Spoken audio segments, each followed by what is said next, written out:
Good afternoon, Professor Crinchlow. It's Stephanie Morton, and I'll be reading for the Group 11 on Unit 7, Mass Shooting in Dallas. Our group consists of 5 people: Rafina Emin, Jada Ware, Jocelyn Tumbach, Patricia Look, and Stephanie Morton, myself.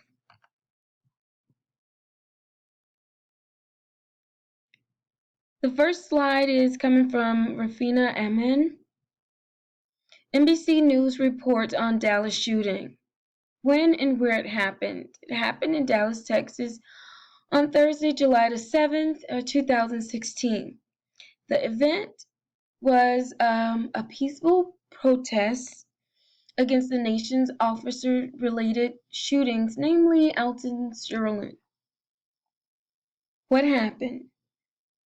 A sniper ambush killing 5 officers and several others were injured, including citizens.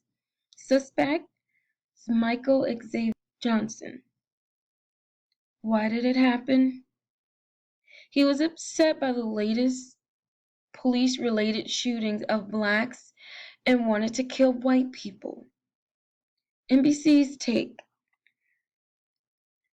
This is the deadliest attack on officers since 9/11, a terrible situation for all of America as a whole.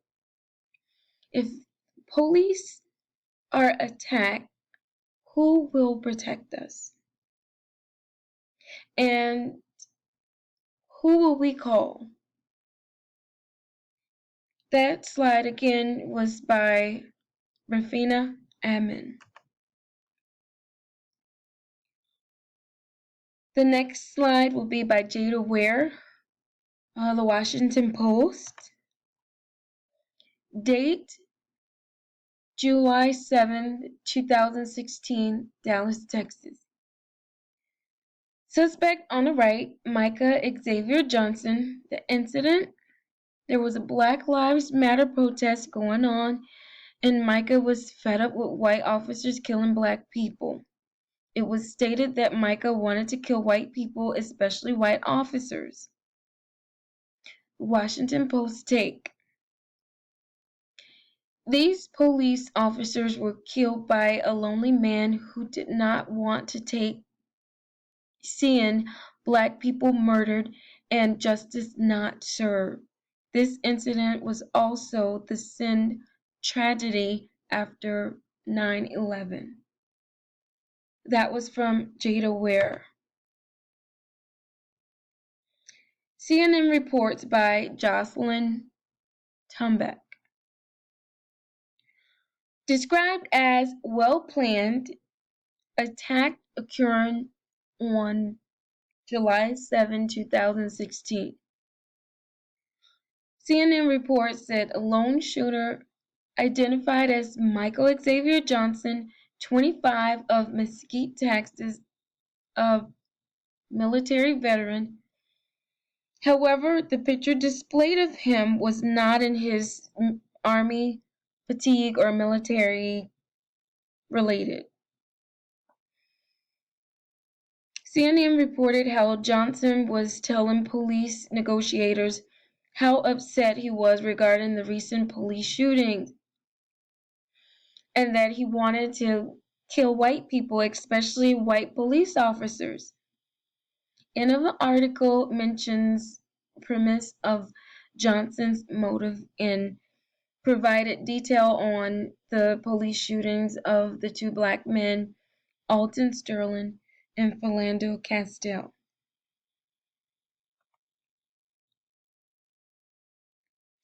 Now we're going to learn about the shooter from Patricia Look.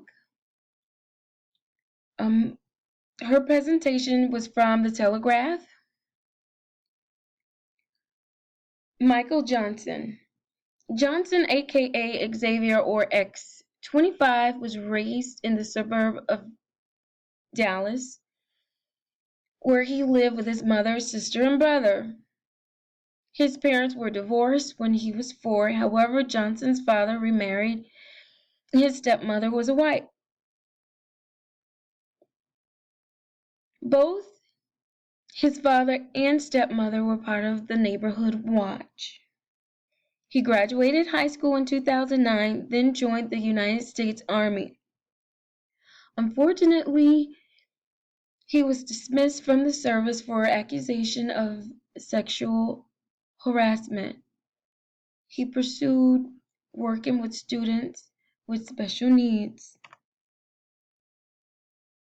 According to the family and friends, Johnson was described as loving and goofy. Sadly, after the recent police brutality, he was filled with anger, and as stated on the Black Power site, white people have and will continue to kill us off. The only difference is they serve the system, hiding behind that blue suit, and get off easily murdering civilians.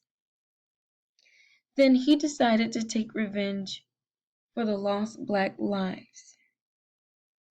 Again, this presentation was presented or given by Patricia Luck. The New York Times by Stephanie Morton. Prior to the shooting, many cases have been brought to the attention of the American people of the police brutalities through media, as big as the television and some as small as cellular device.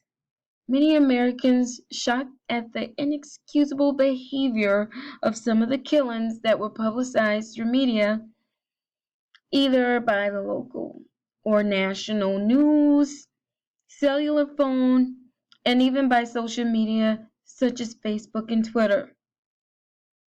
There had been a lot of debate of the police brutality, as much as to say if the police officers should be equally accountable for their injustice acts on a certain community, African Americans. The killing of Alton Sterling. On July 5, 2015, a call was made to the Baton Rouge Police Department by a homeless man. Here you'll see in the first picture on the bottom a husband and father of 5, which we quickly learned that Alton was held down, shot, and killed in front of his son for an unknown reason. In the last picture, you'll see his family mourning publicly for his loss.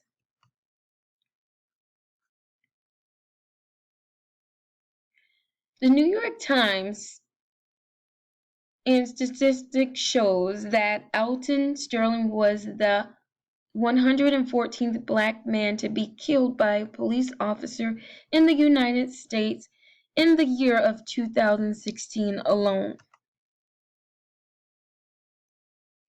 On July 6, 2016, the very next day, Philando Castile was murdered by a Falcon Heights police officer who racially profiled him,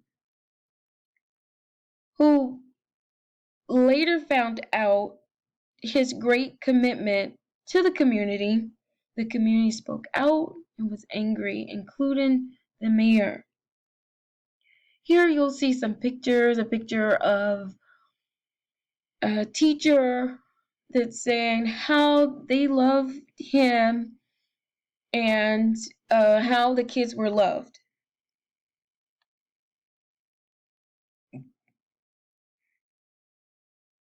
Minnesota governor said, if Philando was white, this would have never happened. Then others quickly followed suit. This moved on the heart of a lot of Americans. Celebrities were touched and began to speak out on this. People like D.L. Hughley, Beyonce Knowles, Chris Brown, even Hillary Clinton, who later visited the Philando's family.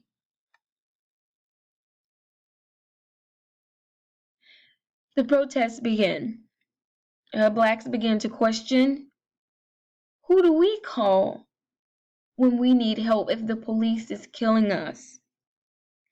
That's when a great deal of African Americans lost their trust in the police.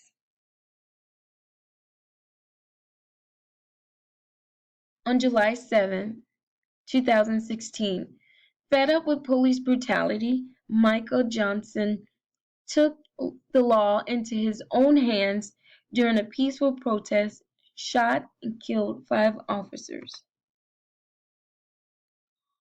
Micah wanted to come to the rescue of a hurting people, yet he ended up hurting more people in his attempt to bring awareness to America's police brutality issue.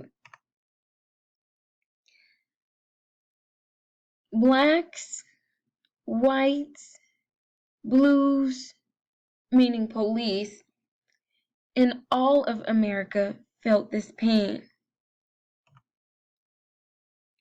According to the New York Times,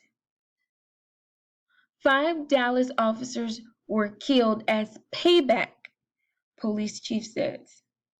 According to the New York Times, it also stated that Micah set out to kill as many white officers as he could, that Johnson was a member of the uniformed services, that this was the largest attack upon officers since September 11, and that his nickname was the lone shooter. The ugly aftermath. Obama states this is no longer a black issue, but an American issue. Here you'll see in this picture, Obama calls for unity after the shooting. We lost a lot of good people to ignorance. If you look at the top picture, you'll see the officers mourning over 5 police officers that lost their lives. Below, you'll see Philando Castile and Alton Sterling. We found out that one was a father of 5 and was a good person to the community and in the community. The other, we found out, played a big part in his community and helped children and teachers, and was actually more on the professional side. None of the lives should have been lost. Some have lost faith and hope in this country, but the truth remains, no one wins without true justice. And that's the end of my presentation, Stephanie Morton. And this is our group presentation, Unit 7, Group 11. Thank you.